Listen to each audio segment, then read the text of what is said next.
ഒരു നല്ല ജോലി കിട്ടിക്കഴിഞ്ഞാൽ പിന്നെ എല്ലാവർക്കും ഉണ്ടാകുന്ന സംശയം സാലറി എപ്പോഴാണ് കൂടുന്നത്.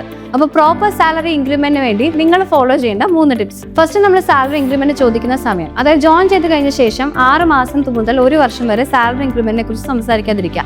മിക്ക കമ്പനീസും 1 year to 1.5 year period of time എടുക്കും നിങ്ങളുടെ പെർഫോമൻസ് ബേസ് ചെയ്തിട്ട് സാലറി ഒന്ന് റിവ്യൂ ചെയ്യാൻ വേണ്ടിയിട്ട്. സോ അതുകൊണ്ട് നമ്മൾ നേരത്തെ ചോദിച്ചു കഴിഞ്ഞാൽ നമ്മൾ അതിനുള്ള എലിജിബിലിറ്റി ആയിട്ടുണ്ടാവില്ല. സോ അതുകൊണ്ട് വെയിറ്റ് ഫോർ 1 to 1.5 year. രണ്ടാമത്തെ ടിപ്പ് എന്ന് പറയുന്നത്, നിങ്ങളൊരു ഡിമാൻഡബിൾ കാൻഡിഡേറ്റ് ആയിട്ട് മാറുക. അതായത് നിങ്ങൾ സാലറി ഇൻക്രിമെന്റിന് വേണ്ടി കമ്പനി അപ്രോച്ച് ചെയ്യുന്ന സമയത്ത് കമ്പനി തിങ്ക് ചെയ്യുക നിങ്ങൾക്ക് സാലറി ഇൻക്രിമെന്റ് തരണോ അതൊരു ഫ്രഷറിനെ എടുക്കണോ.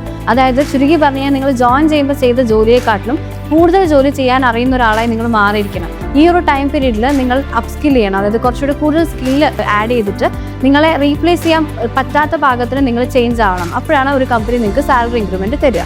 മൂന്നാമത്, ഒരു കമ്പനിയോട് സാലറി ഇൻക്രിമെന്റിനെ കുറിച്ച് സംസാരിക്കുമ്പോൾ നമ്മൾ സംസാരിക്കേണ്ട രീതി. ഒരിക്കലും മറ്റുള്ളവരുടെ സാലറി കമ്പയർ ചെയ്ത് നമ്മൾ സാലറി ഇൻക്രിമെന്റ് ചോദിക്കരുത്. വീട്ടിലെ ബുദ്ധിമുട്ടുകളെ കുറിച്ച് പറഞ്ഞ് സാലറി ഇൻക്രിമെന്റ് ചോദിക്കരുത്. ആൻഡ് മോസ്റ്റ് ഇമ്പോർട്ടൻ്റ്ലി, എൻ്റെ സാലറി ഇൻക്രിമെന്റ് ചെയ്തില്ലെങ്കിൽ ഞാൻ നെക്സ്റ്റ് മന്ത് പേപ്പർ ഇടുക അല്ലെങ്കിൽ നെക്സ്റ്റ് മന്ത് റിസൈൻ ചെയ്യണമെന്ന് നമ്മൾ പറയരുത്. പകരം നമ്മൾ ചോദിക്കേണ്ടത്, സർ എനിക്ക് ഇത്ര എമൗണ്ട് ആണ് നിലവിലെ സാലറി ആൻഡ് എനിക്ക് ഇത്ര എമൗണ്ടിലേക്ക് എത്തിപ്പെടാൻ എക്സ്പെക്ടേഷൻ ഉണ്ട് ആൻഡ് എനിക്ക് ഈ കമ്പനിയിൽ തന്നെ കണ്ടിന്യൂ ചെയ്യാനാണ് ആഗ്രഹം. സോ എനിക്ക് എന്തെങ്കിലും അഡീഷണൽ വർക്ക് തന്നിട്ട് സാലറി ഇൻക്രിമെന്റ് ചെയ്യാനുള്ള സ്കോപ്പ് ഉണ്ടോ എന്നാണ് നമ്മൾ ചോദിക്കേണ്ടത്. ഇതേപോലത്തെ ടിപ്സിനായി ICS പാലക്കാട് പേജ് ഫോളോ ചെയ്യും.